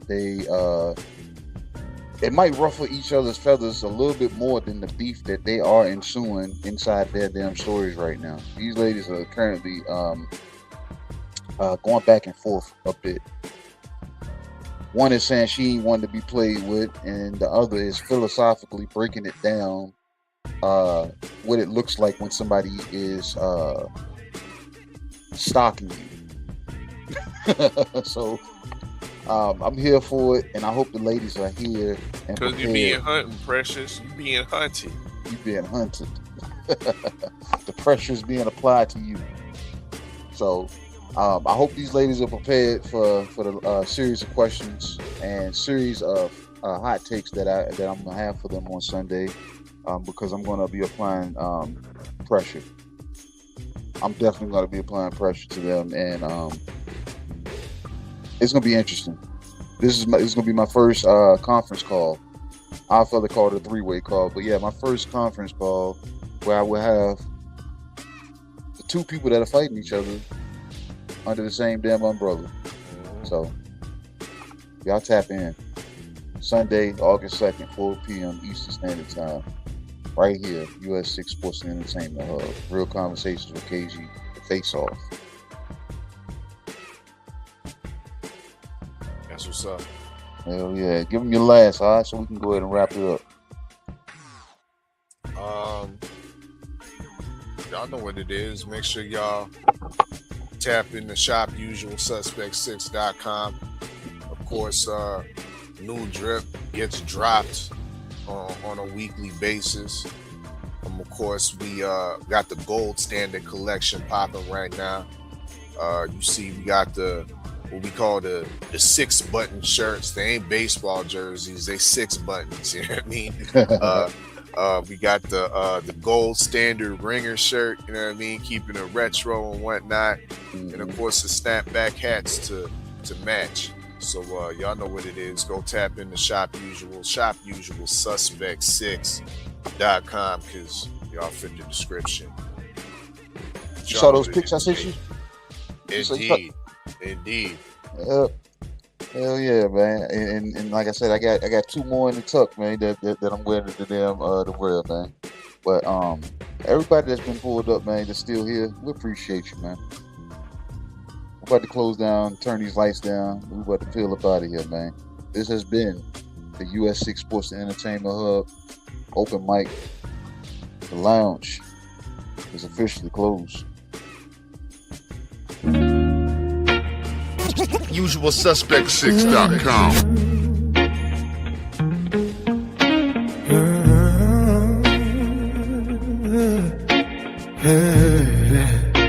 Yeah. The good Dr. KG, white coat over all black. Prescription for the truth, they allergic to the contact. Cadillac, red beltway, smoke in a dialogue. Chrome voice, street sermon, drag sparks through the catalog. I fell AKA Dana Black. Calm mind in the madness, turn the circus to a classic. Make the chaos look practice. Stay ready, mag, what go down with the room still. Wide as a lock safe, heavy as a truth pill. 503 line, Houston hunger in the bloodline. One clip, crack the code, now the timeline doing drug lines. US6 5-finger fold, now the 5th speak fluent. Make pain sound rich, turn pressure into movement. Boxing full of false gods, selling dreams to believers. We pull facts from the mud, wash the dirt off the receipts up. They tried to box us